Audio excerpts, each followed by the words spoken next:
बापू की आत्मकथा सत्य के प्रयोग के पिछले अध्याय में आपने सुना कि राजकुमार शुक्ल नाम के एक किसान ने गांधी जी से चंपारण आने का निवेदन किया। ये किसान गांधी जी को चंपारण के किसानों की नील की खेती के कारण जो हालत हुई थी उस बारे में उन्हें चेताना चाहते थे। राजकुमार शुक्ल के बार बार आग्रह करने पर आखिरकार गांधी जी पटना के लिए निकल पड़े। तो आइए इसी कड़ी में सुनते हैं महात्मा गांधी की आत्मकथा सत्य के प्रयोग से अध्याय बिहारी सरलता।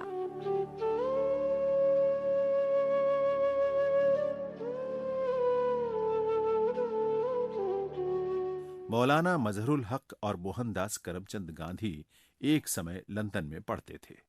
उसके बाद बंबई में सन 1915 की कांग्रेस में मिले थे। उस साल वे मुस्लिम लीग के अध्यक्ष थे। उन्होंने पुराना पहचान बताकर कहा था कि आप कभी पटना आए तो मेरे घर अवश्य पधारिए।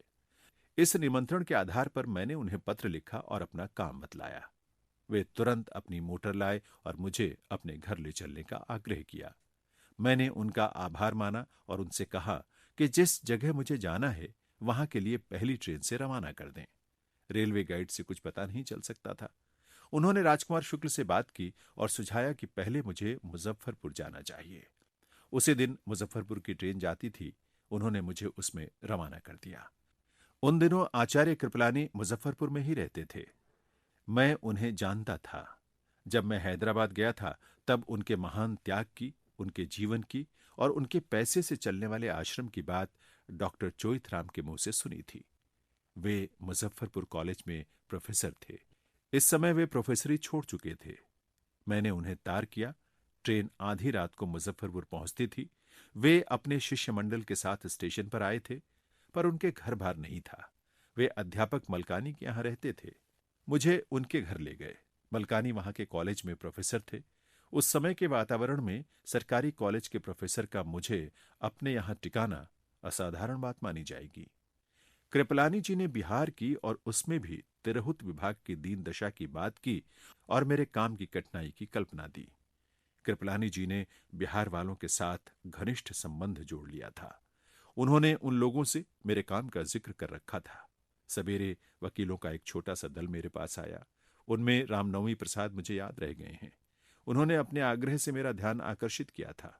उन्होंने कहा, आप जो काम करने आए हैं, आपको तो हम जैसों के यहां ठहरना चाहिए।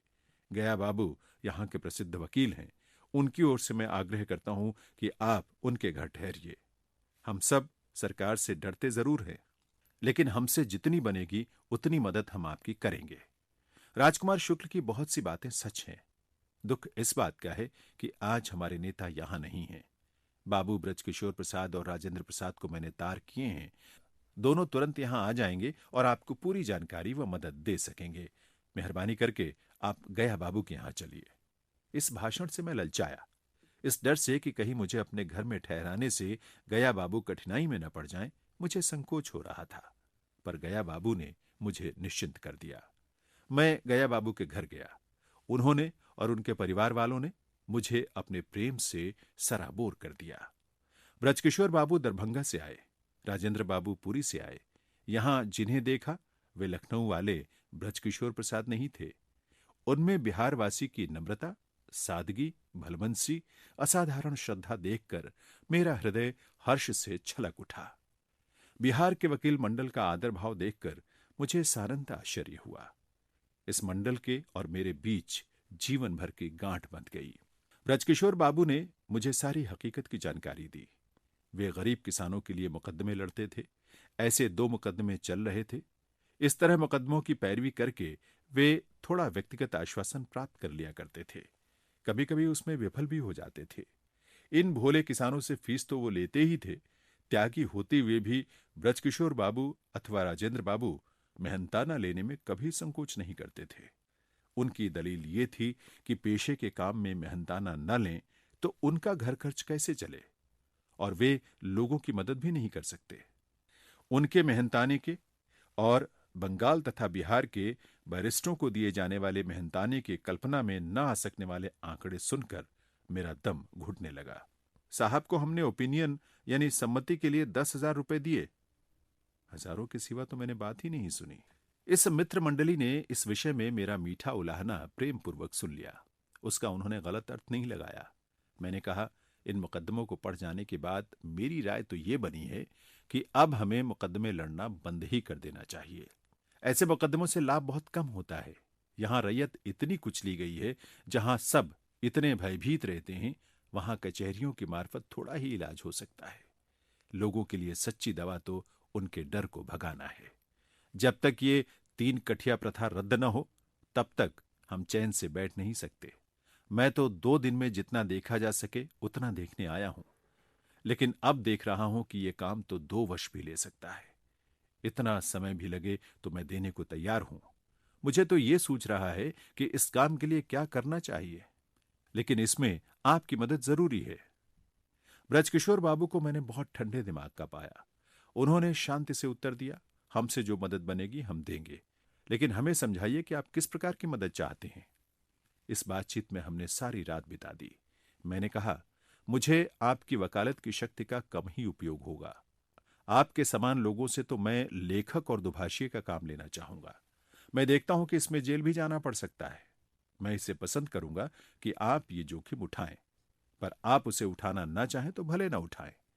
वकालत छोड़कर लेखक बनने और अपने धंधे को अनिश्चित अवधि के लिए बंद करने की मांग करके मैं आप लोगों से कुछ कम नहीं मांग रहा हूं।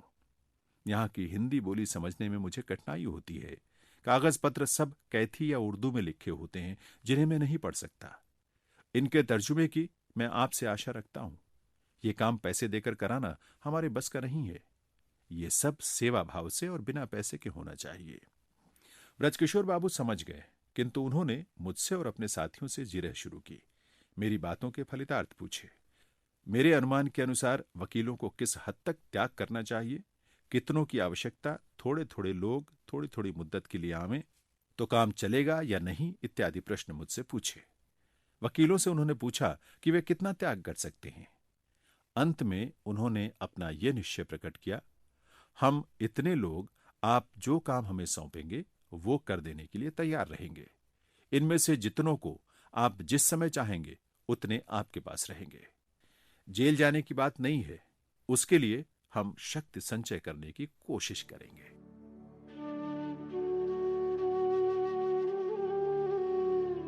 अभी आप सुन रहे थे महात्मा गांधी की आत्मकथा सत्य के प्रयोग से अध्याय बिहारी सरलता। वाचन स्वर था जैनेन्द्र सिंह का। प्रस्तुतकर्ता निशा भारद्वाज।